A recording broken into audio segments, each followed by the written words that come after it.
I came across this video. It was kind of wild and sad at the same time. It was a family. They had an elderly woman in their family who was fighting an illness for a long time, and she ended up passing away. So the family got together to kind of go over what they was going to do as far as funeral arrangement.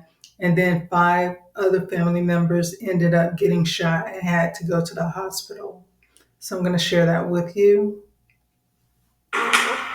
I don't know what to make of it. In 31 plus years of this job, this ranks up there with the one of the crazier ones I've heard. And we begin with breaking news out of the west side of Detroit, where five family members have been sent to the hospital, all of them with gunshot wounds. Detroit police say there was a fight between family members and then things escalated into a full-on shootout. Good evening. Thanks for joining us. I'm Hillary Goulston. And I'm Dave Spencer. We are learning more now about the conditions of those multiple victims. Fox 2's Camille Mary joins us live from the scene. Camille, so much to unpack here. Where to start? Yeah, two people, though, are critical condition and three in temp serious. But let's talk about what happened. Let's rewind the clock back to yesterday. And that's what led up to all this is a family member died after a long-term illness. She was an elderly woman.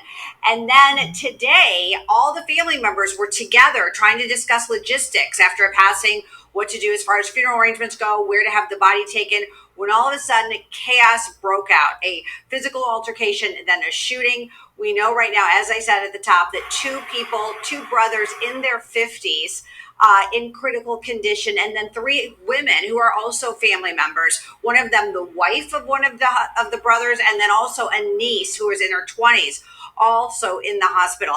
Now, the Assistant Chief Fitzgerald talks about this way better than I can, so I want you to listen to what he has to say in his own words. Sounds like it started with the two brothers in a physical altercation. Gun falls out of the one brother's waistband. Another brother picks it up, fires a shot. Others return fire to defend that person. And even when the original officers, the responding officers arrived at scene, they were still fighting on the front lawn.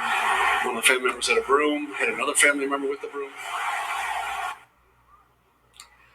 Okay, so right now we know that there was also a person who was inside the house. This all happened outside, but who was inside the house, who was suffering from a stroke, who is recovering from that. Police worried that he could have maybe been hit in this, but he's okay. And then also a bullet hit another house. Luckily, no one was hit. Right now, it's kind of a hectic situation because someone walked up. He actually walked up to us first and then to police because he's trying to get to his house back there. He's screaming at police. Police are trying to get him to calm down. He doesn't appear to be related to all of this, but still kind of adding to the stress and the chaos of this scene. But for now, that's what's going on. Of course, we're going to stay on top of this and bring you the latest information as soon as we get it. Reporting live, Camille and Mary, Fox 2 News. Okay, so like I said, this is a crazy and sad story. Here they have, an elderly family member. It may have been the matriarch of the family passed away after long-term illness.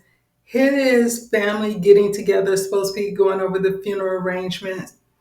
And I'm thinking, okay, why would you bring a gun and actually have it physically on you when you're going to discuss, funeral arrangements with your family? And then not only the one brother had a gun, other people, because like they said, they fired back at him. Sometimes, unfortunately, when it comes to having a person passing away and a funeral, that can bring out the worst in the family. Because obviously, I feel there may have been some type of tension that they felt they need to carry a gun. You have two 50-year-old men who's supposed to be setting example for the family. They break out into the fight. 50-year-old brothers break out into a fight, that ended up into gunshot, guns being fired, and it could have ended up worse than that. They could have been planning another funeral. But it's just sad all around. I'm glad no one else got killed, and no one else died. And then also with the bullet going to a neighbor house, they're minding their own business and they have to duck gunshots. So unfortunately, like I said, with funerals, sometimes it brings out the worst in people trying to get through the logistics of what they may or may not get after the person passed. So I just want to share that with you. Thank you for watching my channel. My name is Del Marche. Please like, share, and subscribe.